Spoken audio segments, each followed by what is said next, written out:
This is Sai Urapali. Today I'll be presenting you my understanding of the solution for assignment 4. So in this assignment, we are going to implement the convolution neural networks on the handwritten digits dataset. So initially here, we are just loading all the necessary libraries that we're going to need. So we are implementing, going to need NumPy, Matplotlib, Keras, datasets from Keras, and the sequential, and to apply the convolution neural networks, all the layers, the dense, dropout, flatten, convolution 2D, max pooling 2D. So we just imported all the necessary libraries. So once we do that, in the access one here, what we're going to do is we're going to load the data, and then since we are inputting it from Keras, it's gonna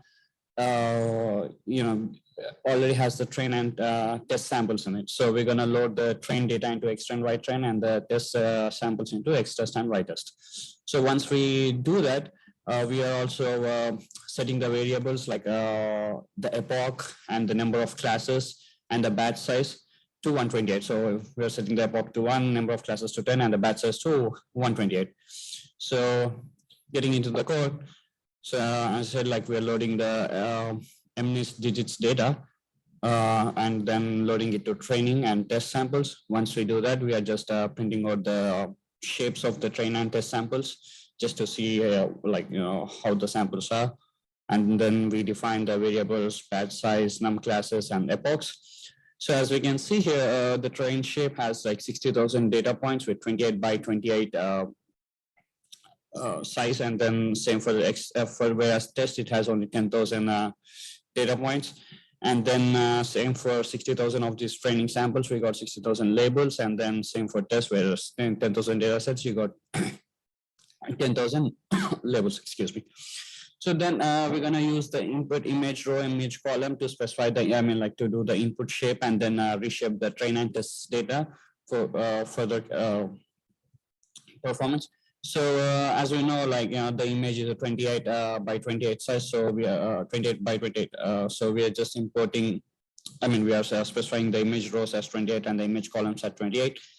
And then reshaping the X-train and X-test.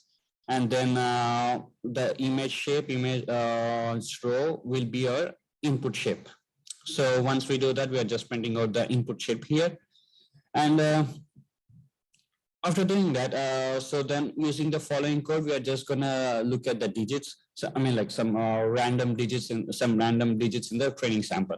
So as we see here in the code, so we are just defining a figure with 10:11 ratio and DPI of 80, and then we are saying, okay, the figure is gonna have 4 images and in rows, and then 4 images in columns. So enumerate figure access would give you a total of 16, 4 of 4. And then the for loop is gonna run for 16 times. So each time it's gonna pick one image from the training set, and then the image is shown. So this is what, so once writing that code here, we could see, and setting the color map to gray, we could see the images from 0 to 15. So the for loop ran for 16 times. And then we are setting, so each pixel value has 2 power 8, which is 256. So the maximum value for each pixel will be 255. So in order to normalize the data, what we're going to do is we're going to divide the training and test samples, the pixel value by 255. So it's going to be between, we're going to normalize the data. So the value is going to be between 0 and 1. So to do that, we're first going to convert the X-train and test samples to float. And then once we do that, we are dividing the X-train by and X-test by 255. So once we do that, we get the normalized data. And then in order to convert the class vectors into the binary vectors, we are just using the Keras utility categorial, which converts the class vectors to the binary matrices. So here our num class is 10, and then you got the Y-train. So it's going to perform the, output the binary matrices. Once we do that, we're going to implement a total of 6 layers. So information of each layer is given in the question in the exercise 3. So once we do that, we're gonna train our model for one epoch. So as we see here, so we're gonna start by model.sequential, and then we're gonna add using model.add, we're gonna add each layer.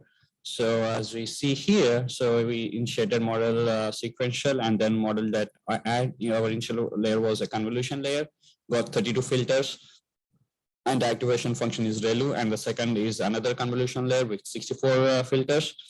And the filter size is 3 by 3, and here to the kernel filter size is 3 by 3, and the activation is ReLU. And once we do that, we're going to implement the max pooling 2D. So what it's going to do, a 2 by 2 matrix. So it's going to have a 2 by 2 matrix. So it's going to look the maximum value in the 2 by 2, like in the 4 boxes. And then whatever the maximum value is that is printed out. So once we do that, then we are implementing a dropout of 0.25. So 0.25 means a total of 25%. So the total number of samples are dropped by 25%. So what that exactly means is, so if we have 100 samples, we're going to randomly drop 25% of the samples. So we're going to get like only 75 of them, or 75% of the original samples. And once we do that, we are implementing the flatten. So since it is like a, like a kernel, it has like a rows and columns. Flatten, what it does is it creates a node for each sample. And then we are implementing the dense function. And then, so dense function is here we are specifying 128. So again, dense function is another nodes here. So what we're going to do is all the flattened components here, and then you have the dense 128 here, and then they will be all fully connected. And then once it's done, then we are again implementing the dropout of 25%. So the whatever the formed layers, again, randomly 25% of those will be dropped. And then those, again, we are implementing the dense function again here to saying 10 classes. So we are saying all these, whatever the weights or nodes here, they will be all converged to only 10 classes, because we have only 10 digits, right? From 0 to 9, we have 10 digits. So whatever the layers here, everything needs to converge to only 10 outputs. So that's why we're specifying the num class here, num class, which is the value is 10. And then we're gonna close the model. So once we do that, as we see here, once we implemented the first layer, we got like a total of 320. And then after implementing the second layer, we got a total of 18,496 parameters, and then maximum pooling, and then dropout. So as we see here, so initially here like 24 and 24, since we are implementing maximum 2D, it picks like 4 values, and from 4 blocks, it's going to select only 1. So it's going to divide by 2. So here we would see like once you implement the maximum pooling, the output shape is 12 by 2. And then again, the dropout, and then once we implemented the dropout, we flattened it. So as we see here, it's like a 64, 12, and 12. So you got this 92 1 cent. So it's going to pull out everything as a single line. So 12 multiplied by 12 multiplied by 64 will give you 9,216 here. And then we are implementing 128 dense layers, so dense nodes. So again, 9216 and 128. So they're all fully connected. So once they're fully connected, you will have like 926 into 128 parameters, 9216 into 128 parameters, which is 1,179,776 parameters. And then we are implementing the dropout again, and then we are converging everything to 10 classes. So once we do that, as we see here, we got a total of 1,199,882 parameters. So each time, like for each epoch, the model is going to train the model is going to train based on all these parameters. So here to compile the model, we are implementing model.compile. And we are using a categorical cross entropy to find the loss function. And then the optimizer here was used Adam and optimizer. Initially, we tried to use added delta, but when we use added delta, the accuracy percentage was for one epoch, it's showing up like 23 or 24%. So by using Adam, which is a better optimizer for this function, so once we implement Adam, we got accuracy of 98.42%. So as we see, we're comparing, I mean, like we set up the optimizer as Adam and the metrics as accuracy. And then we are training the model based on the X train and Y train sample. And then the validation is X test and Y test. I mean, like we're going to test its accuracy on the test samples. And then here the epochs is 1, verbose is 1. Verbose will just show you the processes. So usually 0, 1, and 2. So depending upon the value, it shows the process here, like how the program is performing.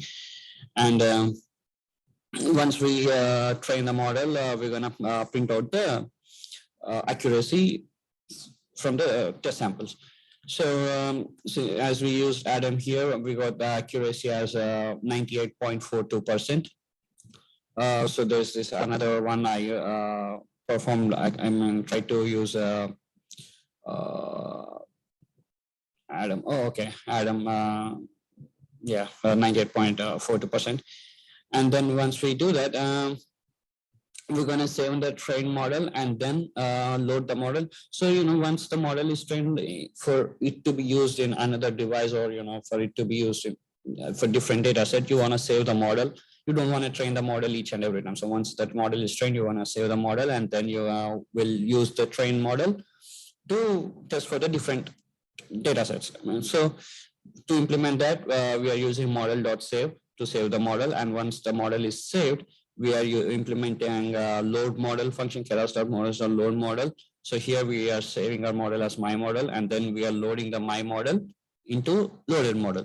So here the model is loaded into loaded_model. So we're going to implement the accuracy function on this. I mean, like we're going to test our samples on the loaded model. So we implemented the loaded model, evaluate, and then the calculated accuracy. As we see here, we got 98.42, which is same as the previous one, because we are using the same sample. So the accuracy should be the same. So this here just shows a